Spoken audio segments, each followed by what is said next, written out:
So I was playing Baldur's Gate 3 the other day and I got a really bad case of deja vu. Something about it just seemed very familiar. And then it hit me all at once. Did Baldur's Gate 3 steal all its companions from Dragon Age Origins? Astarion and Zevran.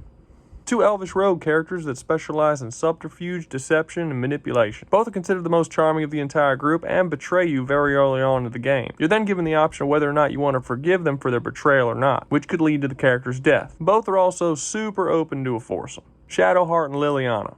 Both characters are very religious to the point of fanaticism and commit morally questionable acts for their respective churches. They both work from the shadows, doing jobs that entail espionage, assassination, spying, sneaking, and forced conversion. Both characters are spies for the church and hide this information from you for most of the game. And also, they are both super open to a foursome. Dog and dog. They're both dogs, and neither is open to a foursome. Gale and Morgan. Both are incredibly ambitious sorcerers who try to steal power from a godlike being to amplify their own magical abilities. Both are frowned upon for breaking the rules of magic of their respective universes and constantly lie to you about their motivations and past sins. Neither is particularly open to a foursome. Blazel and Sten.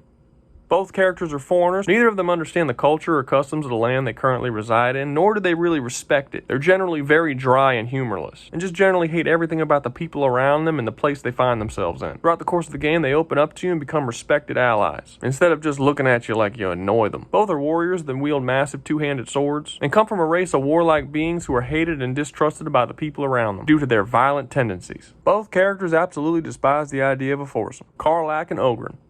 Two most lighthearted and entertaining characters of the whole group. Both have a very positive outlook and are just a joy to be around. Everything that comes out of their mouth is either funny or entertaining. Despite this, both of them have the two darkest backstories of their respective games, as well as having the hardest and most difficult lives of all your companions. Both are warriors that wield massive two-handed axes and use rage to amplify their power. Neither want to have a foursome. Are you sure you're not a baker? 'Cause you got a sodding nice set of buns. Halsin and Wynn.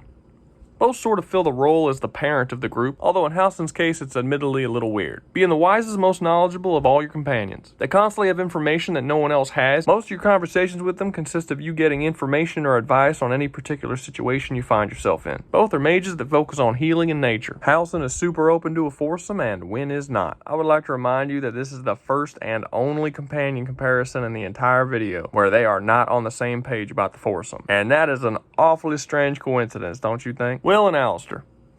Two skilled swordsmen that double as mages. I know Templars don't technically consider themselves mages, but anti-magic magic is still magic. Both appear on the surface to be the generic hero character, always knowing right from wrong and standing up for the little guy. Both see the world in a very black and white way and are extremely quick to turning on you if you make the wrong decision. Both are given an opportunity in the game to leave you if you side with another villainous character over them. Both characters start their story hunting a target that they see as being evil. Both end up being wrong about this and needing to be convinced otherwise, further showing their very black and white mindset.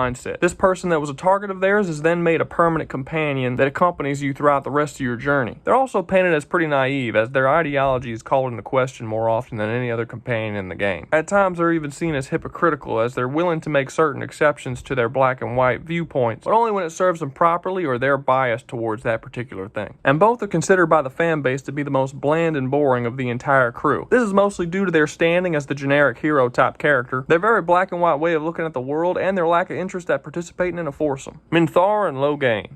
Both characters start off as villains and leaders of their own group that cause the death of thousands of people. In both cases, your character is sent to go after them very early on and can decide whether or not to side with them or not. Siding with them turns them into a permanent companion from that point on in the game, but also pisses off a lot of your existing companions and even makes a couple of them leave your group. And despite everything you sacrifice to get them to join, neither one of them is open to a foursome. So what do you think? Am I digging a little too deep? Did Baldur's Gate take a lot of inspiration from Dragon Age when making its game? I think a lot of these character comparisons can't quite be chalked up just to character tropes of fantasy. Some of these are just a little too specific for me to buy into that. But then again, Dragon Age Origins pretty much took its entire world from Wheel of Time, so it's not like they can complain. Anyway, do you agree? Do you disagree? Let me know down below. If you liked the video, leave a like, subscribe, and y'all be safe out there, you hear?